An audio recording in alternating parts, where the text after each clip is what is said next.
Hello दोस्तों, welcome to main point study. So आज हम करने वाले हैं previous year question, most important question power sharing के। आपको पता ही है, एक चैप्टर के अंदर से अगर आपने प्रीवियस ईयर क्वेश्चन कर लिए ना तो समझ लो आपका चैप्टर क्लियर है। क्यों? क्योंकि क्वेश्चन सारे के सारे रिपीट आते हैं। जैसे कि मैं आपको दिखा देता हूँ, ये क्वेश्चन देखोगे ना आप, तो 2012 में, 13 में, 12 में अब आप बोलोगे दो दो बार, तो यार मॉर्निंग और इवनिंग शिफ्ट होती है, दोनों का क्वेश्चन पेपर अलग अलग होता है, तो ये दोनों में आया था। थोड़ी सी लैंग्वेज चेंज है, आप देख ही सकते हो। ये 2014 में भी, 16 में भी, 12 में भी, 18 में भी, 7 में, 11 और 10 में आया था, बट इसका आंसर सेम है। तो क्वेश्चन जो है वो रिपीट ही आते हैं, ठीक है, बस थोड़ी सी लैंग्वेज चेंज होती है। और मैंने इस पीडीएफ के अंदर ज़्यादा नहीं, 6-7 क्वेश्चन ही करवाए हैं, और ये सारे के सारे क्वेश्चन ही है, जो 6-7 क्वेश्चन है उसी में से आपको घुमा फिरा के देखने के लिए मिलेगा। थोड़ी सी लैंग्वेज चेंज हो जाएगी, इसलिए मैंने जितने हो सके ना ये और वाले जानबूझ के लिखे हैं। नहीं तो मैं चाहता तो मैं आपको एक ही क्वेश्चन लिख देता और लिख देता 2013, 14, 15, 16। मैंने जानबूझ के इतने बार लिखा है ताकि आपको पता चल जाए कि क्वेश्चन किस लैंग्वेज में आ सकता है, ठीक है। ओके जी, बिना टाइम वेस्ट करे हम शुरू कर देते हैं। तो पहला क्वेश्चन है, मैं आपको वैसे ही समझा देता हूँ क्योंकि बहुत सारे क्वेश्चन है, मैं हर क्वेश्चन को एक्सप्लेन करूंगा तो थोड़ी प्रॉब्लम आएगी आपको। देखो 1956 के अंदर है ना, श्रीलंकन जो गवर्नमेंट थी वो कुछ है ना कानून लेकर आई थी, जिसको एक्ट 1956 बोला जाता है। उसके अंदर है ना उन्होंने कुछ ऐसा किया था जिसकी वजह से जो तमिल लोग थे अपने आप को एलिनेटेड, अपने आप को अलग फील करना उन्होंने स्टार्ट कर दिया था। तो ऐसा क्या किया था उसके बारे में आपको बताना है। सेम क्वेश्चन ही है, आप देखोगे सबकी लैंग्वेज सेम ही है कि कौन कौन से मेजॉरिटेरियन मेजर लिए गए थे जो श्रीलंकन गवर्नमेंट के द्वारा जो एक्ट था, कानून था 1956 में आया था, उसके बारे में बताओ, ठीक है। जो तमिल थे उन्होंने अपने आप को एलियनेटेड फील करना शुरू क्यों कर दिया था, श्रीलंका में कौन कौन से मेजर लिए गए थे एक्ट 1956 में। सेम क्वेश्चन ये भी है, सेम क्वेश्चन ये भी है, सेम क्वेश्चन ये भी है। तो इसका आंसर है ये। जो लॉ बनाया गया था 1956 में, उसमें क्या क्या बातें बोली गई थी। पहली बात तो श्रीलंका को ऑफिशियल लैंग्वेज बना दिया गया था, जबकि वहाँ पर तमिल लोग भी रहते थे, तो तमिल जो थी उनकी लैंग्वेज को डिसग्रेड कर दिया था, अलग कर दिया था, जिसकी वजह से उनको बहुत बुरा लगा कि सिन्हाला की तो ऑफिशियल लैंग्वेज बना दी और हमारा क्या। नेक्स्ट पॉइंट, जो नेक्स्ट चीज़ उन्होंने करी, जो गवर्नमेंट थी, उन्होंने क्या किया, सिन्हाला जो एप्लीकेंट्स होते हैं ना, एप्लीकेंट्स होते हैं जॉब के लिए, ठीक है, गवर्नमेंट पोजीशन के लिए, उनको फेवर करना स्टार्ट कर दिया। और जो तमिल होते थे उनको थोड़ा डिसग्रेड करना स्टार्ट कर दिया। मतलब अगर कोई बच्चा जाता था कॉलेज में एडमिशन लेने के लिए, अगर वो सिन्हाला होता था तो उसको ज़्यादा प्रेफरेंस दी जाती थी। तो ये चीज़ कर दी जिसकी वजह से तमिलों को थोड़ा अलग लगने लगा।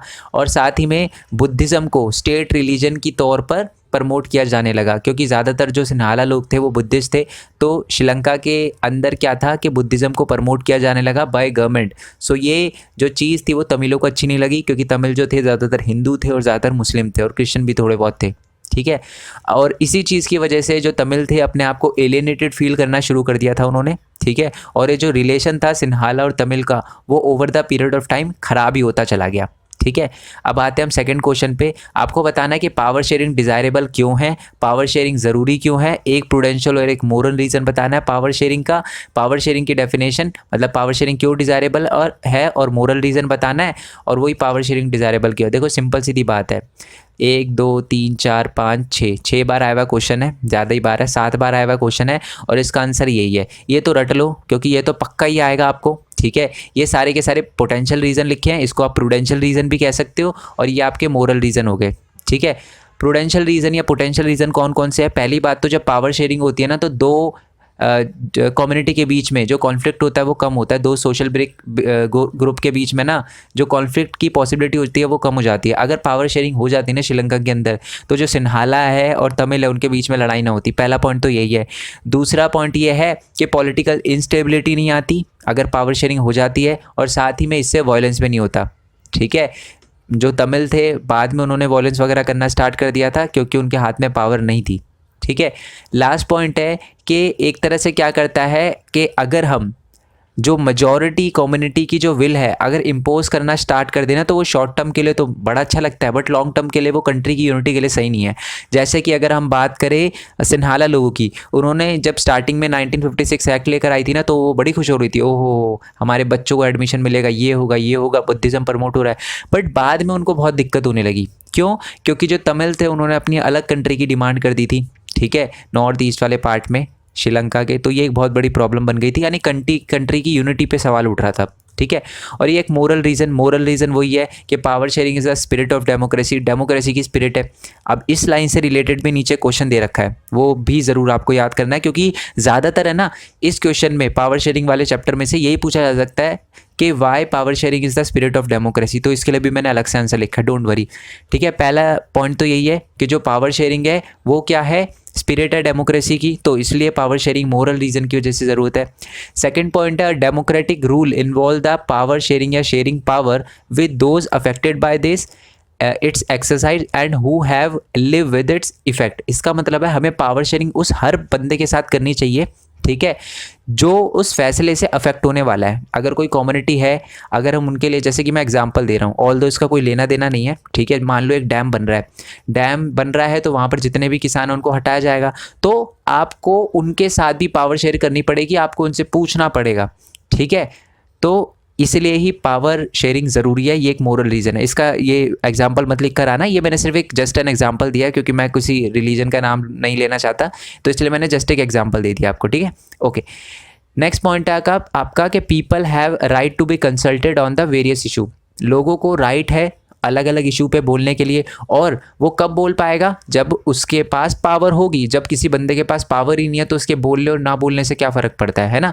तो इसलिए जो पावर शेयरिंग है वो बहुत ज़्यादा इंपॉर्टेंट है। ओके जी, आई होप ये आपको समझ आ गया हो। अब आते हैं नेक्स्ट क्वेश्चन पे। नेक्स्ट क्वेश्चन ये है कि जो मेजॉरिटेरियन मेजर लिए गए थे ना, यानी श्रीलंकन गवर्नमेंट जो लेकर आई थी 1956 एक्ट लेकर आई थी, उसका क्या रिस्पॉन्स हुआ, ठीक है, क्या कॉन्सिक्वेंसेज निकले उसके बारे में बताना है। 2012 में आया हुआ क्वेश्चन है, ठीक है। तो पहली बात तो ये है कि जब श्रीलंकन गवर्नमेंट ने ये सारी की सारी चीज़ें करी, मतलब बुद्धिज़्म को प्रमोट किया, ठीक है, जो सिन्हाला एप्लीकेंट्स से उनको क्या किया कि फेवर करना स्टार्ट किया, ओके। और साथ ही में तीसरी चीज़ और करी थी कि सिन्हाला को एक ऑफिशियल लैंग्वेज बना दिया गया। उसकी वजह से क्या हुआ कि जो तमिल थे, ठीक है, उन्होंने अपनी वगैरह पार्टी वगैरह बनाना स्टार्ट कर दिया, और इक्वल अपॉर्चुनिटी के लिए और अपनी लैंग्वेज को रिकॉग्नाइज़ करने के लिए, रिकॉग्निशन के लिए, ऑफिशियल लैंग्वेज बनाने के लिए उन्होंने क्या किया, मूवमेंट वगैरह करना स्टार्ट कर दिया, और अपने बच्चों को एजुकेशन वगैरह के लिए और साथ ही में जॉब वगैरह के लिए भी, उनकी सिक्योरिटी के लिए, अपॉर्चुनिटी के लिए, इक्वालिटी करने के लिए उन्होंने राइट वगैरह और मूवमेंट वगैरह करना शुरू कर दिए थे। स्टार्टिंग में तो उनकी जो डिमांड थी वो रिपीटेडली डिनाई कर दी जा रही थी, मना कर दिया जा रहा था कि हम नहीं सुनेंगे तमिल की कोई डिमांड, ऐसे बोला जा रहा था, क्योंकि उस टाइम गवर्नमेंट में ना ज़्यादातर सिन्हाला लोग ही थे, ठीक है। और अब इतना बुरा हो गया कि जो भी लोग थे ना वहाँ पर, जो तमिल लोग थे, उन्होंने एक इंडिपेंडेंट स्टेट की डिमांड कर दी। उन्होंने कहा कि भैया हमें श्रीलंका के नॉर्थ ईस्टर्न पार्ट में ना एक अलग जगह दे दो, हम अपनी कंट्री बना लेंगे, ठीक है, जहाँ पर तमिल का ही, वो तमिलियों की ही स्टेट होगी, जहाँ पर तमिल लोग ही बोलेंगे, मतलब तमिल लैंग्वेज बोलने वाले लोग ही रहेंगे, ठीक है, जिसको तमिल इल्म का मतलब होता है स्टेट, ओके। और इसकी वजह से क्या हुआ, दोनों कम्युनिटी के बीच में डिस्ट्रेस बढ़ गया, और साथ ही में वो सिविल वॉर में कन्वर्ट हो गया था, खून खराब हुआ, दोनों कम्युनिटी के लोग मारे गए, बहुत सारे लोगों का रोज़गार छिन गया, उनको अपनी कंट्री से भागना पड़ा। आपको मैं बता दूं, बहुत सारे, जब ये चल रहा था, सिविल वॉर चल रहा था, तो बहुत सारे लोग श्रीलंका से जो तमिल स्पीकिंग थे वो इंडिया के अंदर आ गए थे, क्योंकि बहुत बुरा हो रहा था, ठीक है। और यही जो चीज़ें थी ये एक तरह से बहुत पीछे लेकर चली गई श्रीलंका को, ठीक है। कंट्री के लिए एक बहुत बड़ा सेटबैक था, सोशल, कल्चरल और इकोनॉमिक लाइफ के लिए कंट्री की, ठीक है। तो इसका आंसर ये लिखना है आपको। आई होप आपको क्लियर हो गया हो। नेक्स्ट क्वेश्चन की बात करते हैं कि 3 डिमांड बताओ श्रीलंकन तमिल की, वो क्या चाहते थे, श्रीलंकन तमिल कौन कौन सी 3 चीज़ें चाहते थे। वैसे तो मैं देखो यहाँ पर आपको बता ही चुका हूँ, ठीक है। पहली चीज़ तो वो चाहते थे कि ऑफिशियल लैंग्वेज बना दिया जाए तमिल को, जैसे कि सिन्हाला को बनाया है। साथ ही में जो उनके बच्चे हैं उनको इक्वल अपॉर्चुनिटी दी जाए जॉब में और एजुकेशन इंस्टीट्यूशन में। और साथ ही में जो तमिल है, तमिल जहाँ पर ज़्यादा रहते हैं उनको ऑटोनॉमी दी जाए। ऑटोनॉमी का मतलब होता है कि उनको भी पावर दी जाए, मगर अगर किसी एरिया में तमिल लोग ज़्यादा रहते हैं तो उन्हीं की गवर्नमेंट वगैरह बने, कम से कम उस एरिया के अंदर। तो ये बातें बोल दी गई, और थोड़ी ज़्यादा पावर दी जाए, ये बातें बोल दी गई। ये 3 डिमांड थी तमिलों की, ठीक है। नेक्स्ट क्वेश्चन की बात करते हैं, ये भी बहुत ज़्यादा इंपॉर्टेंट क्वेश्चन है। 2014, 16, 17, 13, 11 यानी दूसरी शिफ्ट में 11 के क्वेश्चन ये है आपका कि बेल्जियम मॉडल एक्सप्लेन करो। मैं आपको बताता हूँ, पावर शेयरिंग की प्रॉब्लम पहले बेल्जियम के अंदर भी थी, बट बेल्जियम ने अपनी पावर शेयरिंग की प्रॉब्लम को बहुत अच्छे से सॉल्व कर लिया। कैसे सॉल्व किया, एक तरीका अपनाया उन्होंने, और उसी तरीके को बोला गया बेल्जियम मॉडल, ठीक है। तो उसमें ये सारी की सारी चीज़ें थी। पहली बात तो उन्होंने ना अपने कॉन्स्टिट्यूशन में 4 बार चेंज करे, ठीक है। एक चीज़ याद रखना, उन्होंने अपने कॉन्स्टिट्यूशन में 4 बार चेंज करें ताकि जितनी भी कम्युनिटी है ना वो सारी की सारी शांति से रह सके। ठीक है, उन्होंने अपने कॉन्स्टिट्यूशन में लिख दिया कि डच स्पीकिंग और फ्रेंच स्पीकिंग जो मिनिस्टर होंगे ना सेंट्रल गवर्नमेंट में वो इक्वल होंगे। ठीक है, पहले ज़्यादा फ्रेंच लोग थे सेंट्रल गवर्नमेंट में, बट अब मना कर दिया कि सारे के सारे जितने भी मिनिस्टर हैं डच स्पीकिंग आधे होंगे, फ्रेंच स्पीकिंग आधे होंगे। 100 है तो 50 आपके डच स्पीकिंग होंगे और 50 आपके फ्रेंच स्पीकिंग होंगे। नेक्स्ट जो पॉइंट था, नेक्स्ट चीज़ जो बेल्जियम में करी गई, जिसको बेल्जियम मॉडल का कहा जाता है, वो ये कि कोई भी जो सिंगल कम्युनिटी है वो यूनिलेटरली कोई फैसला नहीं ले सकती। ठीक है, अकेले ना फ्रेंच मिनिस्टर कोई फैसला ले सकते हैं ना डच मिनिस्टर, दोनों को साथ में कोई फैसला लेना पड़ेगा।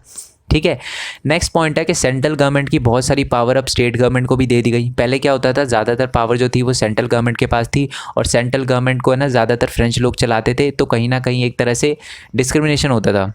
तो अब क्या था कि ज़्यादातर सेंट्रल गवर्नमेंट की पावर लेके स्टेट गवर्नमेंट को भी दे दी गई। ओके, नेक्स्ट पॉइंट ये किया गया कि ब्रुसेल्स आपको पता है ना कैपिटल बेल्जियम की। 1 नंबर का क्वेश्चन आता है इस चैप्टर के, जो 1 मार्क्स से क्वेश्चन है ना छोटे छोटे, जैसे मेजॉरिटेरियनिज्म की डेफिनेशन, एथनिक की डेफिनेशन, ठीक है, और भी 1 मार्क्स से क्वेश्चन। ठीक है, आपसे पूछा जाएगा कि ये बताओ जी यूरोपियन यूनियन कौन सी कंट्री में है, कहाँ पर है। तो उसके लिए आपको आई बटन और नीचे डिस्क्रिप्शन बॉक्स में एक लिंक मिल जाएगा, वहाँ पर मैंने 1 मार्क्स से क्वेश्चन भी कवर करवाए हैं। ठीक है, और देखो एक बात मैं आपको एक और क्लियर कर दूं, बहुत सारे बच्चे क्या करते हैं, बहुत अच्छे से पढ़ते हैं बट उनके फुल मार्क्स नहीं आते। मेन रीज़न पता है क्या है, अगर आप सब कुछ करके आते हो अपने आंसर में, पेपर में, बट फिर भी आपके फुल मार्क्स नहीं आते, तो कहीं ना कहीं दिक्कत आपकी प्रेजेंटेशन में है। तो डिस्क्रिप्शन में एक वीडियो और दे रखी होगी, how to frame your answer, वो वीडियो ज़रूर देख कर आना। ठीक है, उससे बहुत ज़्यादा हेल्प मिलेगी, बहुत सारे बच्चों को हेल्प मिली है। और अगर आप 100% का करके आते हो तो आपके 100% कैसे आ सकते हो उस वीडियो में मैंने आपको बताया। ठीक है, उसका लिंक आपको नीचे डिस्क्रिप्शन में मिल जाएगा। बहुत बच्चों की हेल्प हुई है तो आपकी भी होगी। ठीक है, नेक्स्ट जो पॉइंट था वो ये कर दिया गया बेल्जियम मॉडल के तहत क्या ना, एक कम्युनिटी गवर्नमेंट भी बना दी गई। देखो एक तो आपकी सेंट्रल गवर्नमेंट, एक स्टेट गवर्नमेंट और एक कम्युनिटी गवर्नमेंट भी बना दी गई। ठीक है, अलग अलग कम्युनिटी के लिए, डच स्पीकिंग के लिए अलग कम्युनिटी गवर्नमेंट, फ्रेंच के लिए अलग कम्युनिटी गवर्नमेंट, जर्मन के लिए अलग कम्युनिटी गवर्नमेंट। और वो कम्युनिटी गवर्नमेंट क्या करती थी, पर्टिकुलर जो लैंग्वेज है ना उससे रिलेटेड जो कल्चरल है, एजुकेशनल और लैंग्वेज रिलेटेड इशू है ना उनको सॉल्व करने का काम करती थी। ठीक है, मान लो डच को कोई प्रमोशन, अपनी लैंग्वेज के प्रमोशन से रिलेटेड या एजुकेशन से रिलेटेड कोई चीज़ें डिस्कस करनी है तो उनको गवर्नमेंट डायरेक्टली सेंट्रल या स्टेट गवर्नमेंट पे जाने की ज़रूरत नहीं है, वो कम्युनिटी गवर्नमेंट पे जाकर भी अपनी बात बता सकते हैं। ठीक है, और मैं आपको बता दूं बेल्जियम मॉडल सुनने में थोड़ा कॉम्प्लिकेट लग रहा होगा, ये लाइन भी आपको लिखनी है, बट वो बहुत ही ज़्यादा सफल रहा। और इसलिए मैं बता दूं कि यूरोपियन यूनियन का जो हेडक्वार्टर है वो आपका बेल्जियम के अंदर ही है। ठीक है, नेक्स्ट क्वेश्चन की बात करते हैं। मैंने आपको बताया था ना, why power sharing is the spirit of democracy, power sharing is the very spirit of democracy, justify the statement with 3 suitable point. मैंने आपको ये बताया था, ये ऊपर जब मैंने मोरल रीज़न के बारे में बताया था, इसका अलग से क्वेश्चन भी आ जाता है। और बच्चों को थोड़ी है ना ऐसे क्वेश्चन में डिफिकल्टी आती है, थोड़ा वैल्यू बेस्ड लगता है क्वेश्चन उनको। ठीक है, तो ये रहा इसका आंसर। ये भी क्वेश्चन 2012 में, 2012 इवनिंग मॉर्निंग शिफ्ट, और साथ ही में 2017 में, 16-17 में भी आया हुआ है। ठीक है, तो इसका आंसर देखो, power sharing keeps up the spirit of democracy. क्यों? क्योंकि पावर शेयरिंग अगर होती है तो सारे लोगों को गवर्नमेंट में पार्ट लेने का मौका मिलता है। ऑब्वियस सी बात है, अलग अलग लोगों के पास पावर होगी तो वो गवर्नमेंट में आ पाएंगे। ठीक है, और साथ ही में power sharing ensures maximum participation. जो पावर शेयरिंग है वो ज़्यादा से ज़्यादा पार्टिसिपेशन बढ़ाता है लोगों का, अलग अलग कम्युनिटी भी बोलती है। साथ ही में it uphold the concept of people's rule. इससे क्या होता है, लोग रूल करते हैं। मेरे कहने का मतलब, अगर लोगों के पास पावर होगी तभी तो वो अपनी गवर्नमेंट को चुन पाएंगे। तो अगर हम पावर शेयरिंग करें ढंग से लोगों में तो वो अपनी एक बेटर गवर्नमेंट चुन पाएंगे और वो लोगों की गवर्नमेंट होगी। ठीक है, it always bring better outcome in the democracy. और जो भी डेमोक्रेसी में कुछ भी डिसीजन निकलेगा वो एक अच्छा डिसीजन होगा और पॉलिटिकली स्टेबिलिटी भी रह पाएगी डेमोक्रेसी के अंदर। ठीक है, जैसे कि आपको पता ही है कि श्रीलंका में बहुत प्रॉब्लम हो गई थी। क्यों? क्योंकि उन्हें पावर शेयरिंग नहीं करी थी, पॉलिटिकल इंस्टेबिलिटी आ गई थी। पर अगर हम पावर शेयरिंग करते हैं तो पॉलिटिकल स्टेबिलिटी भी बनी रहती है। ठीक है, एंड लास्ट पॉइंट ये है कि पावर शेयरिंग एकोमोडेट्स डाइवर्स ग्रुप। इसका मतलब है कि अलग अलग ग्रुप के लोग भी साथ रहते हैं और उनके बीच में कोई भी कॉन्फ्लिक्ट नहीं होता। ठीक है, अगर पावर शेयरिंग श्रीलंका में हो जाती तो ऐसे खून खराबा नहीं होता सिन्हाला और तमिल स्पीकिंग के बीच में। ठीक है, नेक्स्ट क्वेश्चन, ये मोस्ट इंपॉर्टेंट क्वेश्चन है। ये बेशक आपको लिख रखा है कि एक बार आया है, ठीक है, बट इसमें से भी बहुत सारे क्वेश्चन बन जाते हैं। क्वेश्चन सिंपल है कि बताओ कि डिफरेंट, ये वैसे तो आपसे पूछा गया है कि how the power is shared among the different organ. Organ से कहने का मतलब है सिर्फ आपसे यही पूछा गया है horizontal distribution of power, but मैं आपको बोल रहा हूँ कि मान लो आपको क्वेश्चन ये आ जाता है कि explain the form of power sharing या काइंड ऑफ पावर शेयरिंग, के पावर शेयरिंग हम कैसे कर सकते हैं। इस क्वेश्चन का आंसर तो सिर्फ ये सिंपल है, ठीक है, बट बाई चांस आपको आ जाता है कि काइंड ऑफ पावर शेयरिंग या फॉर्म ऑफ पावर शेयरिंग, की पावर शेयरिंग हम कैसे कैसे कर सकते हैं। तो ये सारे के ये पूरा का पूरा इसका आंसर है। 4 वे से हम पावर शेयरिंग कर सकते हैं। पहला तो है आपका हॉरिजॉन्टल डिस्ट्रीब्यूशन ऑफ पावर, ठीक है, इसमें क्या होता है गवर्नमेंट के डिफरेंट ऑर्गन में पावर डिस्ट्रीब्यूट कर दी जाती है, जैसे कि इंडिया में होता है। लेजिस्लेटिव, एग्जीक्यूटिव और जुडिशरी, तीनों के पास इक्वल पावर है। अगर कोई एक गलत काम करता है तो दोनों से टोकते हैं। अगर हमारी जुडिशरी कोई गलत काम करेगी तो लेजिस्लेचर और एग्जीक्यूटिव बोलेगा, और अगर एग्जीक्यूटिव कोई गलत काम करती है तो जुडिशरी और लेजिस्लेचर बोलती है। अगर लेजिस्लेचर कोई गलत काम करता है तो एग्जीक्यूटिव और जुडिशरी बोलती है। तो यानी डिफरेंट ऑर्गन में पावर डिवाइड होती है और इन तीनों की जो पावर होती है वो इक्वल होती है। यही है definition. Power is shared among the different organ of the government such as legislative, executive and judiciary, ठीक है, ओके। एक होता है फेडरल डिवीजन, ठीक है, इसमें क्या होता है कि पावर जो होती है वो डिफरेंट लेवल पे डिवाइड होती है गवर्नमेंट के, ठीक है।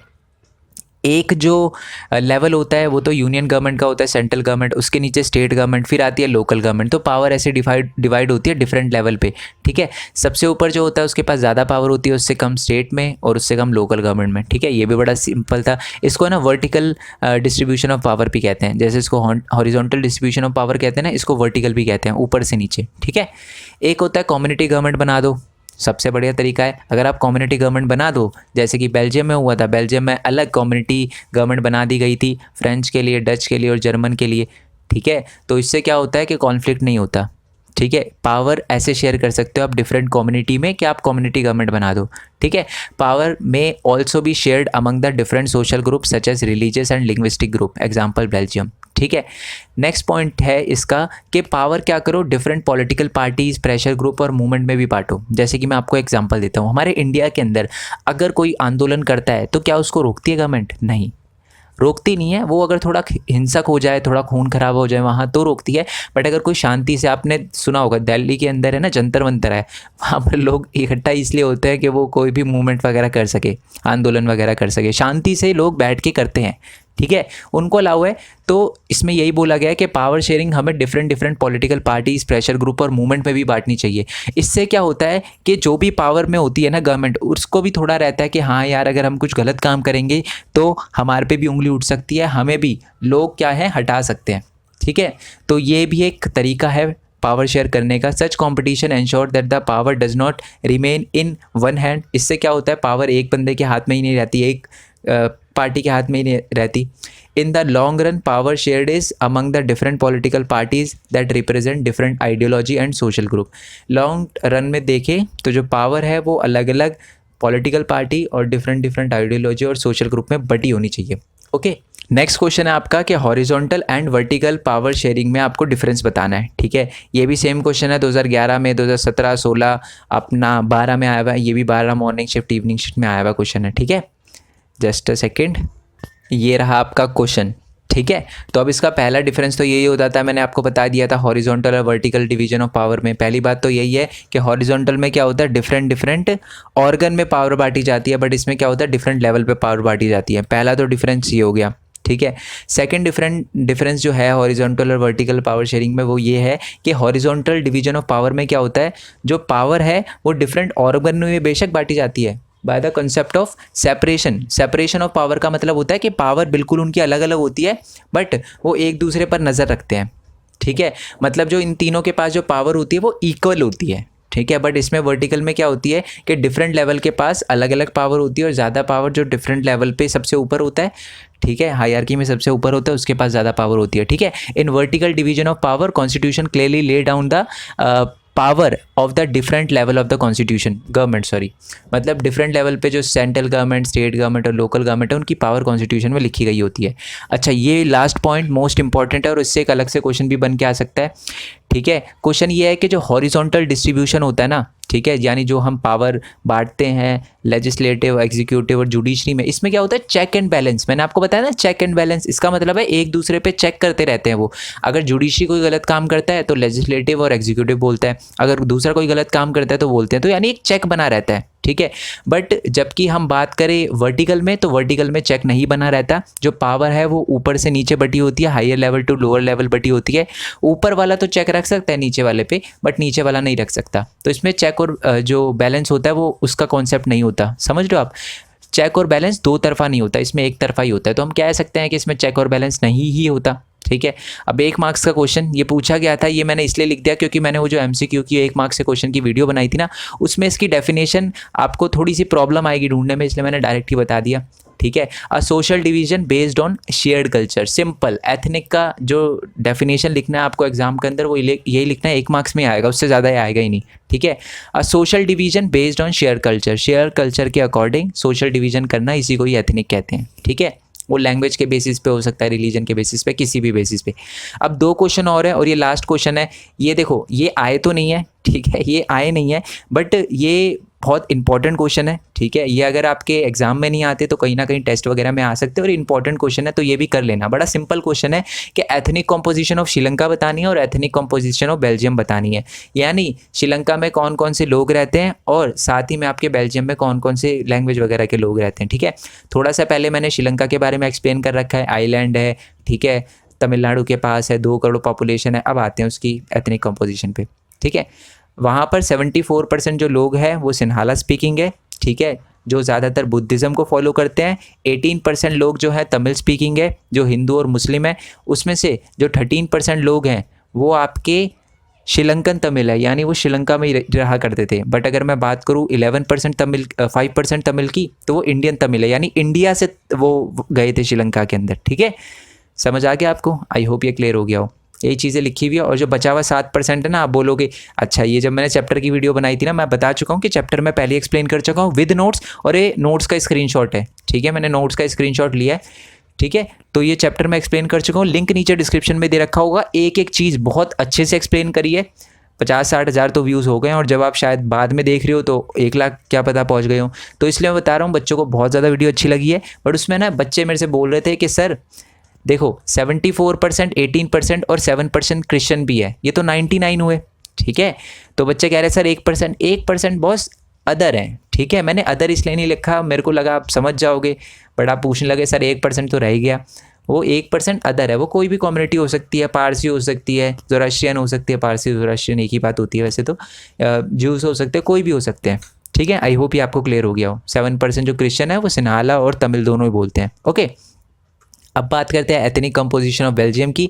बेल्जियम का भी सिंपल है, यहाँ देख लो सीधा सीधा। 59% जो पॉपुलेशन है कंट्री की, बेल्जियम की, वो आपकी फ्लेमिश रीजन में रहती है और जो डच बोलती है। 40% जो है पॉपुलेशन वो आपकी वलोनिया रीजन में रहती है, जो फ्रेंच बोलती है। आपको पता चल चुका है कि कंट्री के अंदर ज़्यादातर लोग डच हैं, बट हमारे ब्रुसेल्स के अंदर, ब्रुसेल्स क्या है, जो कैपिटल है बेल्जियम की, उसके अंदर 80% लोग फ्रेंच है और बाकी 20% लोग जो हैं वो डच हैं। तो ज़्यादातर जो आपको पता है ये रूल्स और रेगुलेशन सेंट्रल गवर्नमेंट से ही बनाए जाते हैं जहाँ पर कैपिटल होती है। तो कैपिटल के अंदर फ्रेंच स्पीकिंग जो लोग हैं वो ज़्यादा हैं, तो इसी की वजह से मिनिस्टर भी इनके ज़्यादा हैं, जो कि फिर डच स्पीकिंग के साथ कुछ ना कुछ भेदभाव करते होंगे पहले, है ना। तो ये एक बहुत बड़ी प्रॉब्लम है। और जो 1% बचा, 59, 40 और 1% बचा, वो जर्मन स्पीकिंग है, ठीक है।